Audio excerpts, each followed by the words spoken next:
Okay, it's really early in the morning that I'm recording this video, so there's a chance that you didn't know that America is now at war with Iran. Over the course of the next couple of weeks and months, they're going to throw out a lot of reasons why this war is completely necessary, but the reality is that this is 100% on the behalf of Israel. The leader of Israel, Benjamin Netanyahu, has been saying that he wants to go to war with Iran for over 20 years, like since before I was born. There's a million and one reasons that they come up with, but the most popular lie is that Iran has nuclear capability and they're using that for missiles to threaten the region with. And that a preemptive strike or a preventative war is the only way to stop them. A preventative strike is just hitting someone that did nothing to you.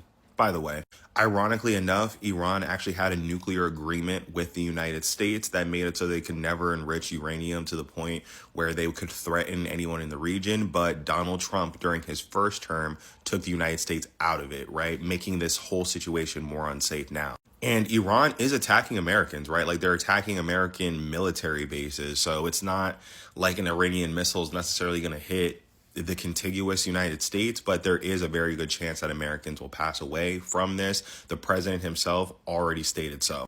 And my question is why? Like, why are we willing to throw away our children for the nation of Israel? And trust me, this is not any like the Jewish people deserve to be safe. They deserve to be free. They deserve not to be the target of terror attacks.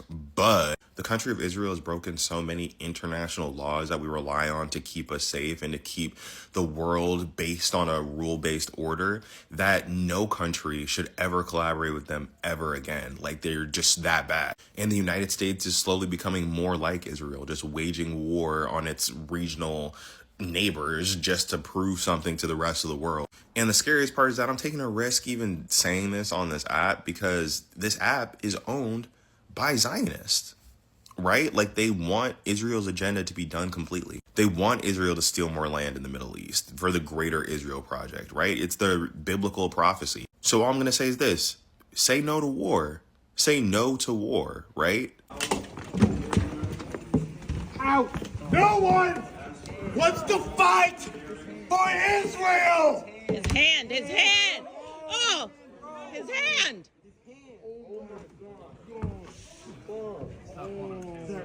Sir. Let go of your hand. Let go of the door. Let go of the door. The senator broke his hand. A sitting U.S. senator just broke the hand of a Marine. Sir. Okay. Control your Senate. Arm stuck in the door. Okay, sir. A U.S. senator just broke the hand of a Marine. Hand stuck. A U.S. senator just broke the hand of a Marine. You're a coward. Punk. Yeah, go fuck yourself. What do you say? Senator? Go fuck yourself. You're a shit seal. That's why you got kicked out, fat ass. Everybody sit down, please. Sit down, please. Everybody sit down, please. Everybody sit down, please. I'm getting out of here. That's fine. Everybody sit down, please. Is your hand okay? Okay. No, it's not. This is disgusting. Disgusting. Just pull it out. All right. Shalom. I want to start off by giving all the praises, glory, and honor to Yahweh, Ba'ashem Yahushai, Ba'ashem Rachak Wadash. Double honors unto my elders and my apostles, a great millstone, which are the men that rule well, the men that taught us His truth. Peace, blessings, and salutations be to the elect as always. All right. And Lord's will, the title will be Divisions Caused by War. All right. And I don't know if brothers have already saw it. I might post it in the post-production, Lord willing, I don't forget. The Marine that stood up and was basically screaming, the U.S. doesn't want to go to war for Israel. All right, I'll say it like that. Talking about the Amalekites, not the Israelites. All right.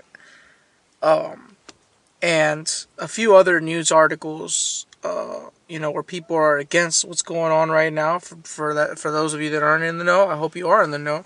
But the USA is at odds with Iran. All right, it's going down.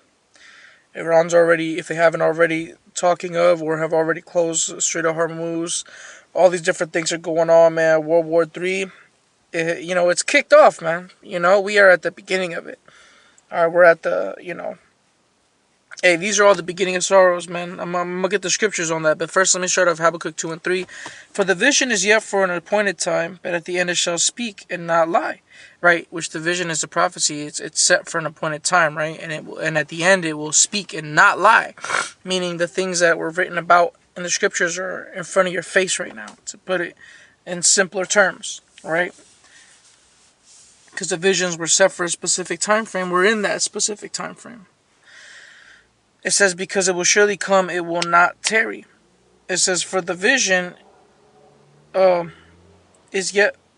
Oh, I done doubled the precept. Salakia. Salakia.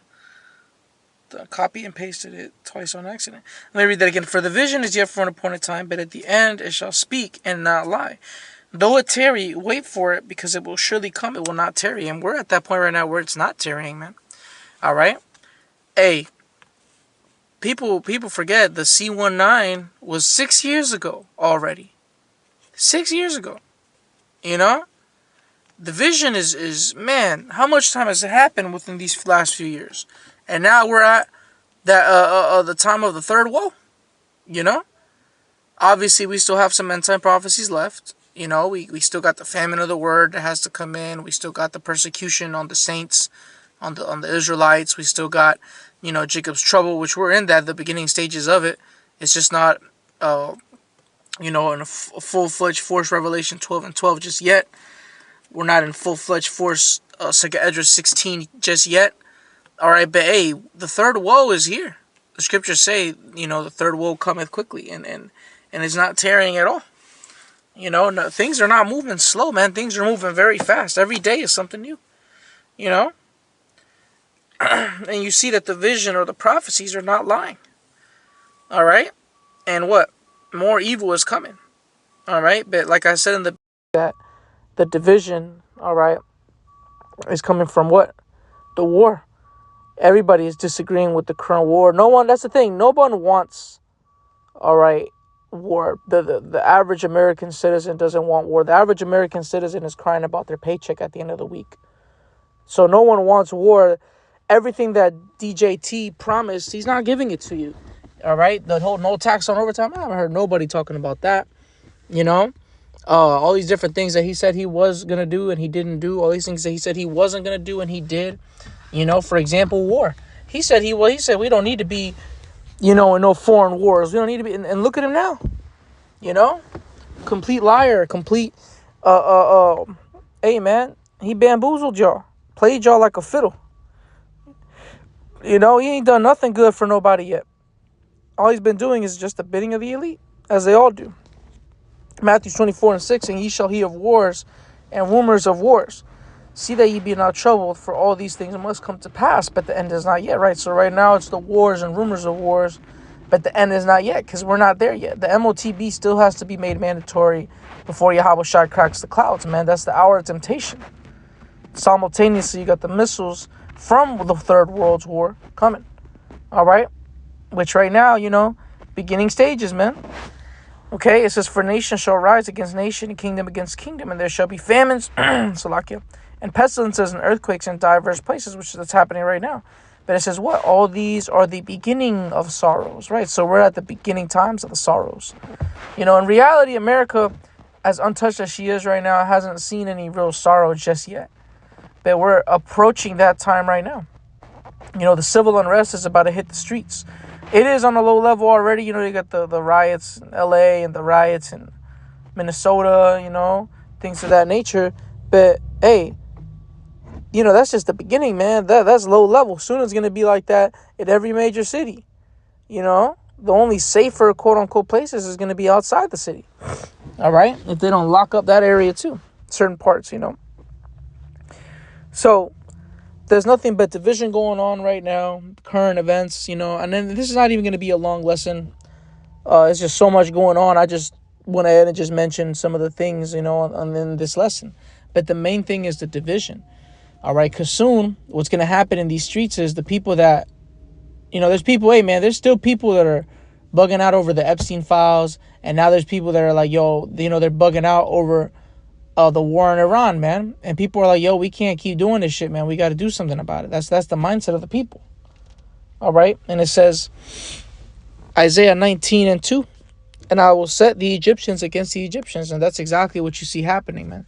That's why there's divisions between all these different factions, between all these different people. There's people saying, why are we going to war? Didn't Trump promise not to do that? You know?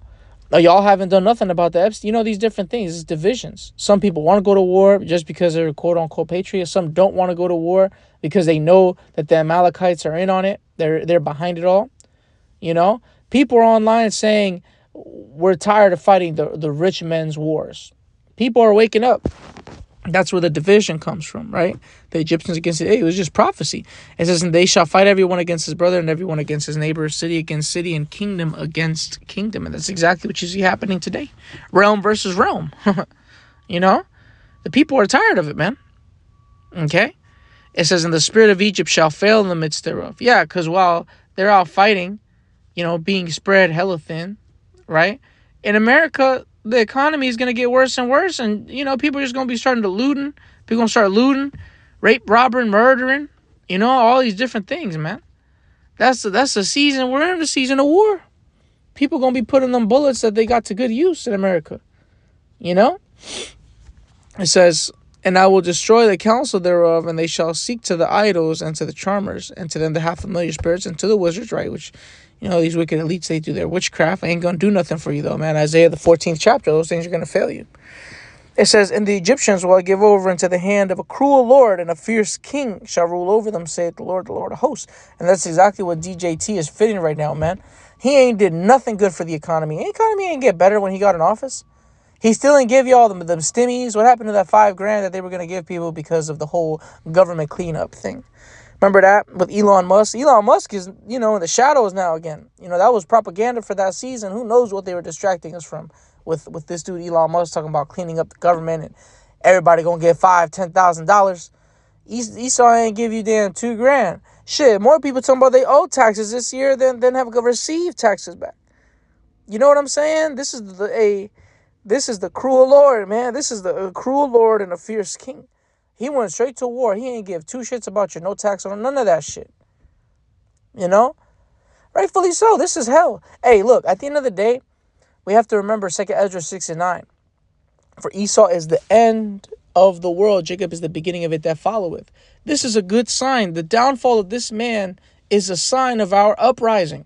And it's a beautiful thing. Because while his kingdom's going to shit, all right, the prophecies are happening. Yahweh Shai gonna crack the clouds and we gonna rule on planet Earth under our Lord, all right? So that's all I wanted to bring out real quick through the spirit, man. Divisions caused by war. You know, like I said, I'll post the videos in the post-production. Hey, people don't want to fight, man. They're tired of it. You know, talking about American citizens. They don't want to fight. They want to fix the economy. I mean, because in a real logical world, if America, in a perfect world where America is not wicked, right? That's what you're supposed to do. Hey, look, our economy's bad. Let's figure it out. Let's fix this. Niggas going to war. You know what I'm saying? So, you know, hey, it is what it is. Divisions, man. You know, Isaiah 19 in full effect.